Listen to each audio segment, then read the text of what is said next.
Well, Alex, now you have a place to go. I can't talk to Goodman.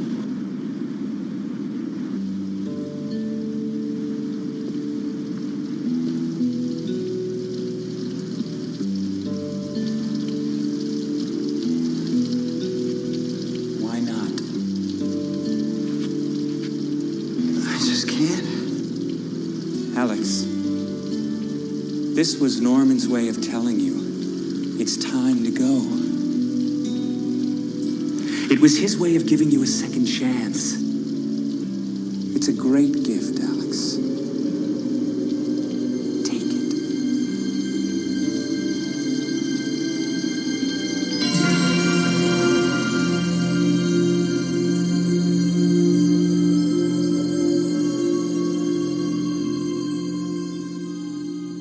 Hi, welcome to Around the World in 80s Movies. My name is Vince Leo. I am the author of the film review website Quipster.net. I've been doing film reviews since 1996. You can read all of my written work there at Quipster.net, Quipster.net. While you're there, I do encourage you to check out the other podcast that I do called To the 90s and Beyond. Very similar to this one, except I, of course, cover films of the 1990s as well as newer films that kind of tie in with the films of the 90s as well as the 80s. To the 90s and Beyond. Find it at Quipster.net. Today I'm going to be getting into the fifth and final look at the Psycho films, kind of tied in with the 1980s. There's a film in the 1990s, 1998, there was a remake of the original Psycho that was done by Gus Van Sant. I'll cover that on To the 90s and Beyond at some point in the future. But today's film comes from 1987. It's called Bates Motel. It was made for television, and it is not in any way, shape, or form related to the Bates Motel series that came out back in 2013 and lasted about 5 seasons or so. In fact, it's barely related to any of the other Psycho films either. Bates Motel is, well, it's not really rated by the MPAA, but it probably would get a PG rating. It does have a few scary images toward the end of the film, and there's a suicide subtext to part of it, so not quite a G-rated film. It runtime is about an hour and 36 minutes if you watch it without the commercials. The cast includes the main star Bud Cort, along with Lori Petty, with supporting roles going to Moses Gunn, Greg Henry, Kerrie Keane, Khrystyne Haje, Jason Bateman, and Robert Picardo. Richard Rothstein is the director as well as the screenwriter and the producer and the creator of Bates Motel. Now, Bates Motel, it was announced back in February of 1987 to be a 2-hour pilot for a proposed new comedy thriller series on NBC. Well, it wasn't really proposed to be a pilot. They just kind of released it as a made-for-television movie. But this was the brainchild of the screenwriter I just mentioned, Richard Rothstein. He was the creator of the HBO series called The Hitchhiker back in the 1980s. Universal already had the Psycho House, the Bates Motel on the Universal Studios lot. In fact, they had just finished all of their work with Psycho 3, and that made it a pretty easy pitch to try to start up a television show that was set there on location. However, once the pilot had been in the can, NBC had become pretty skeptical regarding the viability of this as a television series, as an ongoing series, because of the sinking ratings of their other anthology series that were in a similar vein, Amazing Stories and Alfred Hitchcock Presents. So NBC just decided to throw it out there as a television movie, and let's see what happens. If it gets bonanza ratings, then maybe they'll reconsider making it a series. It wasn't advertised as a pilot, even though it was set up as its main premise. It proceeds with a side story toward the end of the film that plays kind of like a twisted spin on Fantasy Island, and NBC hoped that if this was super successful, this Bates Motel series could fill up maybe a 10 p.m. slot in their lineup sometime during the week. At the time of Bates Motel's appearance on television, there had already been 2 theatrical sequels to Alfred Hitchcock's 1960 masterpiece, Psycho, of course. This offshoot pretty much ignores almost completely Psycho 2 and Psycho 3. There is a little bit of copying the opening shot of the Bates Mansion from Psycho 2, taken directly from that film, but in many ways it barely should even be called a sequel to Psycho. Even an alternate take, it changes a lot of that film's facts for reasons that aren't really made clear throughout the course of this film. It's a pilot premise. The proposed anthology series that they were thinking of was going to have guests who check in, new guests every week, into the infamous motel, and while they're in their rooms or just on the premises, they enter this very bizarre realm where supernatural events can happen. The guests will confront, at times, their innermost fears through the course of whatever episode that they're in, and then they'll have a new episode with new characters the following week. Rothstein did create this as a proposed series, specifically to star Bud Cort. Bud Cort was trying to shake his typecasting. He had his breakthrough performance in 1971's Harold and Maude, and that breakthrough pretty much resulted in several years of Bud Cort not working because he started looking for another project, kind of like Harold and Maude, that was going to live up to the artistic caliber of that film. He wanted another home run. He even turned down what eventually became Brad Dourif's Oscar-nominated supporting role in One Flew Over the Cuckoo's Nest. So he was really setting the bar very high in terms of what he was taking on. After the death of his father, Cort was staying at the house of Groucho Marx at the Chateau Marmont until he got back on his feet. He spent 9 months later in Paris singing when he started talking to Leslie Caron, who told him he needs to stop waiting for another role of a lifetime to come along. He should just take whatever decent work he could get until that time comes. After a nearly fatal car crash in 1979, Cort decided that life was just too short to wait for good things to come to him. He was going to have to get to work on things that maybe had some commercial success to try to help him financially in between his artistic pursuits. Now, the events of Bates Motel take place 27 years after the schizophrenic serial killer Norman Bates is arrested and found guilty by reason of insanity for his crimes. And while in the institution, Norman is introduced to this troubled young boy who happens to be incarcerated the same day. His name is Alex West, who's played eventually by Bud Cort as an adult. Alex murdered his abusive stepfather in this giant tumble dryer in self-defense, and he ends up staying in the same institution as Bates. For some reason, I don't know why they have children there along with the adults, but Norman does take the lad under his wing, at least until Norman's death. Coincidentally, the same year that Alex happens to be finally allowed out of the institution. According to Norman's will, how Norman Bates is deemed of sound mind when he's writing his will, while in a mental institution, I'll never know, but that's kind of subject to debate. Alex does inherit from Norman's will the Bates Motel and his family home that overlooks it and the property that they reside on. Anthony Perkins was asked if he would be interested in playing Norman, but he was absolutely not. He did suggest that they use his good friend and portrayer of Norman Bates as a stand-in and as a stunt double in Psycho 2 and 3, Kurt Paul. In exchange for using his friend, Perkins said he was not going to be dismissive of their effort publicly while they were trying to make a run for a full series anyway. Now, the character, Alex West, the main character, he carries Norman's ashes around in an urn while he's out there as an adult, out and about. He's naive about the outside world, though. He's all too trusting of most who try to offer help, although some of those people that offer help are really trying to take advantage of Alex's naivete to get their hands on his prime real estate holdings. The motel itself, however, it's completely run down from decades of lack of use, and most people who hear about it, if they remember it at all, think it should be demolished. In honor of Norman, though, Alex, he aims to reopen the Bates Motel and to make Norman proud in his own way as an honor to his many years of friendship. Alex aims to renovate it back to its former glory, maybe even more than that, but he finds that the Bates house already illegally inhabits this spunky runaway girl named Willie, played by Lori Petty. Willie, despite wearing a chicken costume, and that's no joke, she manages to worm her way into staying and helping Alex realize his dream of making a go of this motel business that he found himself plunged into. But not everybody wants the business to succeed, and Alex begins to see the ghost of Mrs. Bates around the place. Unusual calamities do begin to occur that threaten the establishment's livelihood before it can ever begin. Now, in what is obviously the first taste of what the Bates Motel series would be like, the final third of the film, after we get all of that introduction and setup underway, it takes a detour. We're introduced to Alex's first guest to stay at the motel. She's an aerobics instructor named Barbara Peters, played by Kerrie Keane. Barbara claims to be wanting peace and quiet to try to get some writing done, but in actuality, she really wants to stay at the motel to slash her wrists in the bathtub, something that, if you've seen Psycho 3, you already know that it had been done there the year before, at least that angle. At this point, Barbara's visited by this young woman named Sally, played by Khrystyne Haje, who stops her and then takes her to this 1950s-themed party that's happening at the motel. At least I think it's happening there. And while there, Barbara is pursued by this young cruiser named Tony, played by Jason Bateman, and the two have unusually strong feelings for one another they can't really describe, despite her protestations about their age difference. He's still insistent that they do something romantically, but there's much more to the events that transpire that night than meets the eye.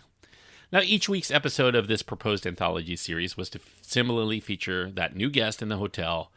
Even though the premise was kind of semi-comic, the stories would be tainted by tragedy, but ultimately it would be uplifting as the Bates Motel becomes a place of better outcomes. Instead of each guest becoming a victim there, as you would suspect, Rothstein envisioned that the motel, after a bad karma-destroying psychic exorcism takes place in this pilot, it would become more a place of rest, contemplation, and redemption, and each guest would find a second chance at life through the mystical karma that somehow the motel manages to possess. But Cort hoped his career was going to grow as the series progressed. Instead of just welcoming guests to the hotel for their story like Mr. Rourke on Fantasy Island, he wanted his character to have a story arc through the series, and he called the premise straight out of American Gothic, like a painting by Grant Wood or Andrew Wyeth. Now, I've already mentioned that this TV movie does ignore the theatrically released sequels, and that's fine if it wants to do that.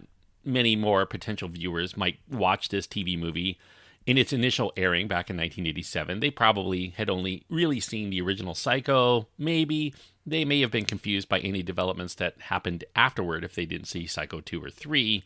TV audiences are much different than the movie-going audiences, especially when the TV audience tends to be more family-oriented, and those Psycho films were R-rated. But from the get-go, everything really does feel out of place if you're a fan of the Psycho franchise, starting with the idiotic idea that a young child was not only going to inhabit the same mental institution as a serial killer like Norman Bates, but that the staff there were going to see no problem in letting the young tyke be Norman's surrogate son immediately. The script, even though Rothstein kind of was known more as a screenwriter, it's still pretty ham-handed in the way that it pits these two as would-be friends when they witness young Alex stuff a dead bird to try to keep it looking lifelike, knowing Norman's hobby of taxidermy, and it's just a coincidence that the young boy decides he's going to try it independent of him.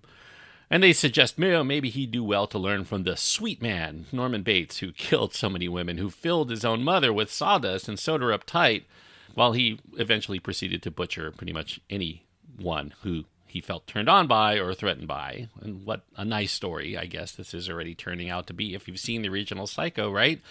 Doesn't quite make sense if you have. Then again, Rothstein does proceed to ignore fundamental things that should not ever be ignored by anybody who has actually seen Psycho. For starters, the town that the Bates Motel is closest to is called Fairvale in the original Psycho, but it's called Fairville in this movie. And what was a small town in central California, in north central California, now looks suspiciously like Burbank in almost every detail because it was partially shot there. It's bad enough that Rothstein can't get the basic name of the town right that he's supposed to be adapting, but then he proceeds to further exacerbate the geographical errors by making the Bates Motel actually reside in or a half mile out of Fairville, so-called Fairville at least, when it's clear, at least according to Norman himself, if you watch the original Psycho, that it's about 15 miles away. Now, this is presumably done in order to introduce a sub-story involving Alex's foolhardy desire to try to keep this motel running on this prime piece of real estate that developers in Fairville have been drooling over for years, as evidenced by the loan officer that Alex sees, who is astonished that such great property is going to go to waste when he could be making some serious cash instead. So, meanwhile, Alex and his crew of construction men set about renovating the motel area, including for some reason adding a fountain. And then when they put in the fountain, they unearth the grave of Mrs. Bates. Of course, anybody who's ever seen Psycho knows that Mrs. Bates, well, she was not really buried, at least not for a long time. The main premise of Psycho hinges on Mrs. Bates' body still residing above ground in the house.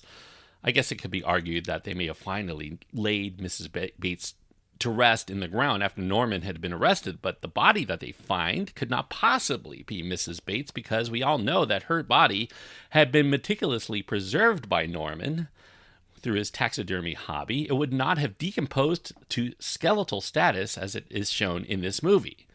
And further adding insult to injury for psycho buffs, they all proceed to claim Mrs. Bates' first name is Gloria, not Norma, as it has been since the story's inception. Don't know why they changed it, but changed it they have, and at this point you begin to realize that Rothstein must have whipped out this teleplay, either not having seen the original Hitchcock flick or just had such time constraints he didn't just bother to try to rent the movie before he proceeded to type it all out in the screenplay.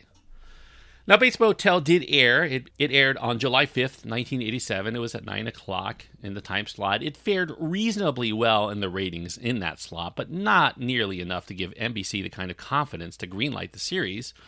As a potential horror fantasy TV show anthology, it does have some legs potentially, but unfortunately, as a movie, a standalone movie, Bates Motel flat out stinks, and that's what it remains today, and it's especially frustrating for fans of the original Hitchcock film. Anthony Perkins himself eventually did see what they did with Bates Motel. He had been eager to see it, actually, but then when he watched it, he deemed it pretty terrible. That was a year or two later. So really, the only tie-in to the Hitchcock film at all is the fact that the setting is the Bates Motel, which they renovate to the point where it doesn't even look like the place anymore. And what's worse, they add a supernatural element to these stories that had never been part of the original storyline. In fact, Psycho was really known as a groundbreaker for this new kind of horror flick because it features the monsters within us instead of external forces at play.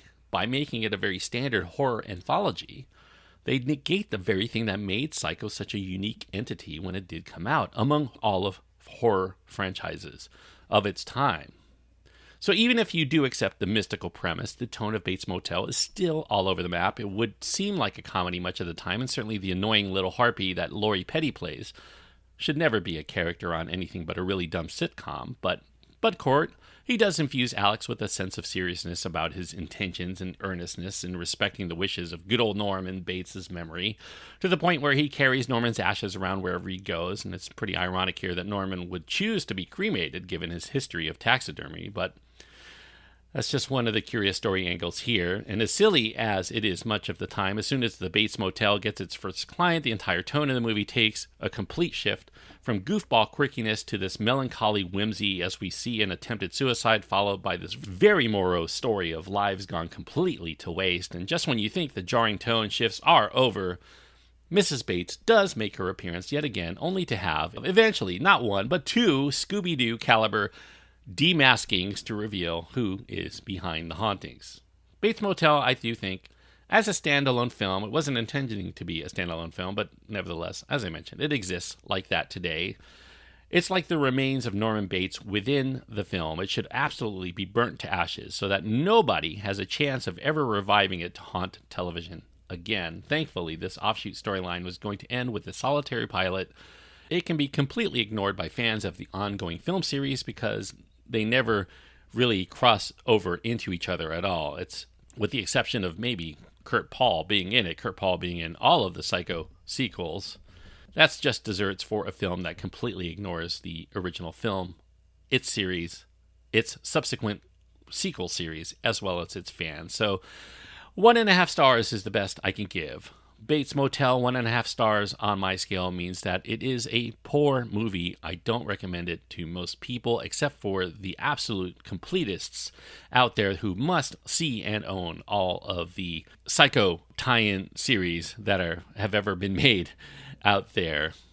But I suspect even among them, if you're a huge Psycho fan, it probably irks you in all the wrong ways, as it does me, for all of the things it changes or gets wrong completely for no apparent reason, other than there must have been a lot of ignorance as to what kind of movie they were trying to make here. So 1.5 stars out of 4 is what I give 1987's Bates Motel. I did watch the newer version of a Bates Motel series, which I stuck with for about a couple of seasons before I kind of lost interest altogether on that one as well, so I can't really vouch for that, although I do think it's much, much better than what you see in this particular attempt at a Psycho series on television.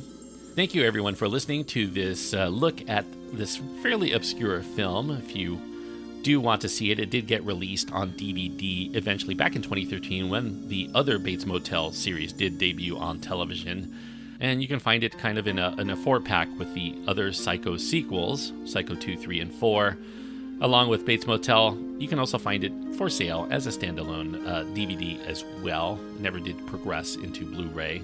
If you've seen this film and you have your own thoughts about it, you can write to me. You can find my contact information at my website. That's at quipster.net, QWIPSTER.net. Links to my Twitter feed, my Facebook page, and my Instagram are also there.